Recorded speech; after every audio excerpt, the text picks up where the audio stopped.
بسم اللہ الرحمن الرحیم۔ السلام علیکم۔ کیا حال ہے آپ سب کے؟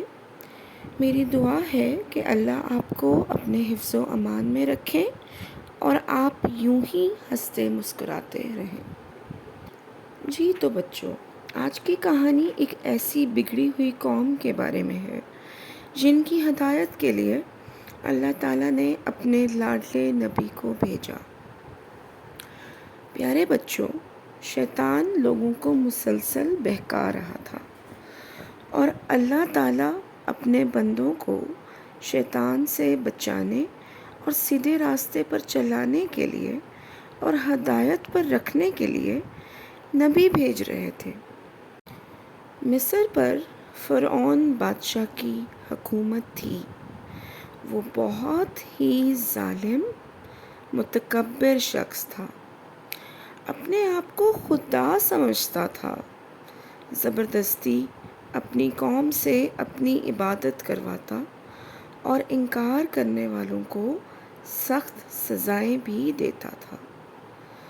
حضرت یعقوب علیہ السلام کے 11 بیٹوں کی اولاد بنی اسرائیل کہلاتی تھی۔ ان کو فرعون نے اپنا غلام بنا رکھا تھا۔ نہ صرف ان پر ظلم کرتا بلکہ مشقت کا کام بھی لیتا تھا۔ اللہ تعالیٰ نے حضرت موسیٰ علیہ السلام کو مصر کی طرف نبی بنا کر بھیجا تاکہ فرعون کو سبق سکھائیں اور بنی اسرائیل کو آزاد کروائیں۔ حضرت موسیٰ علیہ السلام کی زبان میں لکنت تھی، مطلب وہ جب بات کرتے تھے تو وہ اٹک کے بولتے تھے، وہ فمبل کرتے تھے۔ تو انہوں نے اللہ تعالیٰ سے گزارش کی کہ میری مدد کے لیے میرے بڑے بھائی ہارون علیہ السلام کو میرے ہمراہ بھیج دیں۔ اللہ تعالیٰ نے حضرت موسیٰ علیہ السلام کے ساتھ ساتھ ان کو بھی نبی بنایا۔ یہ دنیا میں پہلا واقعہ تھا کہ ایک ہی وقت میں اللہ تعالیٰ نے 2 بھائیوں کو نبوت عطا کی۔ تو پیارے بچوں، حضرت موسیٰ علیہ السلام اللہ کے بہت لاڈلے نبی تھے۔ اللہ تعالیٰ سے وہ باتیں کیا کرتے تھے، اسی لیے انہیں کلیم اللہ بھی کہا جاتا ہے، یعنی اللہ سے باتیں کرنے والا۔ قرآن مجید میں جن نبی کا نام سب سے زیادہ آیا ہے وہ حضرت موسیٰ علیہ السلام ہی ہے۔ اللہ تعالیٰ نے ان کو مصر روانہ کیا اور ساتھ ہی ان کو 2 معجزے بھی دیے۔ معجزے کا مطلب ہوتا ہے میریکلز۔ پہلا معجزہ ان کا یہ تھا کہ ان کے پاس ایک عصا تھا۔ اب آپ سوچ رہے ہوں گے کہ عصا کیا ہوتا ہے؟ تو بچوں، یہ ایک ڈنڈا یا آپ سٹک سمجھ لیں اس کو، جس کو جب حضرت موسیٰ علیہ السلام جب زمین پر پھینکتے تو وہ اژدہا یعنی ایک بہت بڑا سانپ، سنیک بن جاتا تھا۔ اور دوسرا جو ان کو معجزہ اللہ تعالیٰ نے عطا کیا وہ تھا ید بیضا۔ اس کا مطلب ہے کہ ان کا دائیں ہاتھ چمکدار تھا۔ اچھا، اب وہ کس طرح تھا چمکدار؟ جب بھی وہ اپنے دائیں ہاتھ کو باہر نکالتے تو وہ سورج کی طرح چمکدار ہوتا تھا۔ Can you imagine?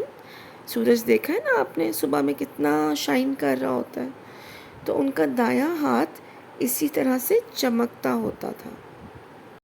اللہ تعالیٰ نے حضرت موسیٰ علیہ السلام کو بہت پرکشش صورت دی تھی، مطلب وہ بہت ہی حسین اور خوبصورت تھے۔ جو بھی ان کو دیکھتا ان کی شکل کا دیوانہ ہو جاتا۔ اللہ کی ہدایت کے مطابق حضرت موسیٰ علیہ السلام اور حضرت ہارون علیہ السلام مصر روانہ ہوئے۔ فرعون کے دربار میں پہنچ کر حضرت موسیٰ علیہ السلام نے اپنے نبی ہونے کا اعلان کیا اور کہا کہ میں تم لوگوں کی ہدایت کے لیے آیا ہوں۔ ایک اللہ کی عبادت کرو اور اسی کے بتائے ہوئے راستے پر چلو۔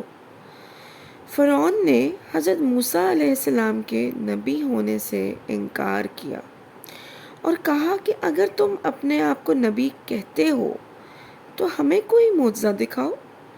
تو بچوں، حضرت موسیٰ علیہ السلام نے دونوں معجزے فرعون اور اس کے دربار میں موجود سرداروں کو دکھائے، لیکن یہ کہہ کر انہوں نے ان معجزوں کو رد کر دیا کہ یہ تو کھلا جادو ہے۔ بچوں، اس نے ایسا کیوں کہا؟ آپ ذرا سوچیں۔ اس لیے کہ اس زمانے میں جادو بہت عام تھا۔ فرعون کی سلطنت میں بڑے بڑے جادوگر ہوتے تھے۔ فرعون کے سرداروں نے فرعون کو مشورہ دیا کہ اس کو جلد از جلد یہاں سے ہٹا دیں یا مروا دیں، تاکہ یہ ہمارے لوگوں کو بہکا کر ہماری حکومت کمزور نہ کر دے۔ اب ان سب نے بیٹھ کے سوچا کہ ہم کیسے اپنی حکومت کو مضبوط کر سکتے ہیں۔ تو جب انہوں نے مشورہ کیا تو انہوں نے یہ منصوبہ بنایا کہ کیوں نہ ہم ایک میلے کا اہتمام کریں اور وہاں موسیٰ کا مقابلہ بڑے بڑے جادوگروں سے کروائیں، تاکہ اس کی ناکامی سب کے سامنے آ جائے۔ تو بچوں، پروگرام کے مطابق تمام جادوگروں کو شرکت اور مقابلے کی دعوت دی گئی۔ سب لوگ اس مقابلے کو دیکھنے کے لیے وہاں جمع ہو گئے۔ حضرت موسیٰ علیہ السلام کا سامنا وہاں بڑے بڑے جادوگروں سے ہوا، جو اپنے اپنے جادو کے ساتھ وہاں موجود تھے۔ جادوگروں نے حضرت موسیٰ علیہ السلام سے پوچھا کہ پہلے آپ اپنا جادو ڈالیں گے یا ہم ڈالیں؟ حضرت موسیٰ نے ان سے کہا، پہلے تم اپنا جادو ڈالو۔ لہٰذا جیسے ہی انہوں نے اپنی اپنی لکڑیاں ڈالیں تو وہ خوفناک سانپ بن کر رینگنے لگے، جو سینکڑوں کی تعداد میں تھے۔ ایک لمحے کے لیے حضرت موسیٰ علیہ السلام کے دل میں بھی خوف پیدا ہوا اور وہ اپنا جادو دکھانے سے جھجکے۔ اسی وقت اللہ تعالیٰ نے حضرت موسیٰ سے کہا، اے موسیٰ، ڈرو نہیں، اپنا عصا ڈالو، ہم تمہارے ساتھ ہیں۔ اب میں نے آپ کو بتایا تھا نا بچوں، پہلے بھی اپنی کہانیوں میں، کہ اللہ تعالیٰ کبھی بھی ہمیں تنہا نہیں چھوڑتے، وہ ہمارے ساتھ ہیں۔ ہمیں اپنا توکل جو ہے اس کو مضبوط کرنا ہے۔ اللہ تعالیٰ ہر وقت ہر لمحے ہمارے ساتھ ہیں۔ تو جیسے ہی حضرت موسیٰ علیہ السلام نے اپنا عصا ڈالا، وہ ایک خوفناک اژدہا بن گیا۔ اژدہا آپ کو پتہ ہے نا کہ بہت بڑا اور خوفناک قسم کا سانپ بن گیا وہ، اور جادوگروں کے سانپوں کو نگل گیا۔ یہ دیکھ کر جادوگر سجدے میں گر گئے۔ انہوں نے کہا، ہمیں یقین ہے یہ جادو نہیں ہے، ہم موسیٰ اور ہارون کے خدا پر ایمان لے آئے۔ فرعون نے جب یہ دیکھا تو وہ پریشان ہو گیا۔ اس نے ان جادوگروں کو کہا کہ تم نے اگر میری اجازت کے بغیر ایسا کیا تو میں تمہیں سخت سزا دوں گا۔ میں تمہارے ہاتھ اور پاؤں مخالف سمت میں کاٹوں گا، یعنی ایک طرف کا ہاتھ کاٹ دوں گا اور دوسری طرف کا پاؤں کاٹ دوں گا، اور تمہیں پھانسی پر لٹکا دوں گا۔ اچھا بچوں، یہاں میں آپ کو بتاؤں کہ جو فرعون ہے وہ بہت ظالم تھا، اور پھانسی دینے کی سزا کا رواج سب سے پہلے فرعون نے شروع کیا۔ ان جادوگروں نے فرعون کو جواب دیا، تم نے جیسا کرنا ہے کرو، ہمارے دلوں میں اللہ کی ذات کا پختہ یقین گھر کر چکا ہے۔ ہماری دعا ہے کہ اللہ ہمیں موت بھی ایمان کی حالت میں دے۔ ان حالات میں فرعون اور اس کے سرداروں نے مشورہ کیا کہ موسیٰ کو جلد از جلد ختم کر دیں، کہیں ایسا نہ ہو کہ ہماری حکومت ہی کمزور ہو جائے۔ اللہ تعالیٰ نے حضرت موسیٰ اور بنی اسرائیل کو فرعون سے بچانے کے لیے حکم دیا کہ جلد از جلد رات کے اندھیرے میں انہیں لے کر نکل جاؤ۔ چنانچہ حضرت موسیٰ علیہ السلام نے ایسا ہی کیا۔ حضرت موسیٰ بنی اسرائیل کو لے کر نکلے، کچھ ہی دور گئے تھے کہ فرعون کو ان کے جانے کا علم ہو گیا۔ وہ بھی اپنی فوج کے ساتھ ان کا پیچھا کرنے لگا، یہاں تک کہ وہ ان کے قریب ہی پہنچ گیا۔ حضرت موسیٰ آگے بڑھتے رہے کیونکہ آگے سمندر ان کے راستے میں حائل تھا۔ حضرت موسیٰ اپنی قوم کے ساتھ جیسے ہی سمندر کے قریب پہنچے تو اللہ نے سمندر کے پانی میں 12 راستے بنا دیے۔ بچوں، میں یہاں آپ کو یہ بتاؤں کہ بنی اسرائیل کے 12 قبیلے ان راستوں سے گزر کر انہوں نے سمندر پار کر لیا، اور اللہ تعالیٰ نے یہ ایسا کیا کہ حضرت موسیٰ علیہ السلام کی پوری قوم جو ہے وہ آسانی سے سمندر کو پار کر لے۔ اب جو فرعون کی فوج ہے وہ ان کا پیچھا کر رہی تھی، اور اس کی جو فوج اور فرعون بالکل ان کے قریب پہنچ چکے تھے۔ انہوں نے جب سمندر میں راستہ دیکھا تو اسی سے گزرنے کے لیے اپنی فوج کو سمندر میں داخل کر دیا۔ اللہ تعالیٰ نے پانی کو حکم دیا کہ آپس میں مل جاؤ، چنانچہ اللہ کے حکم سے ایسا ہی ہوا۔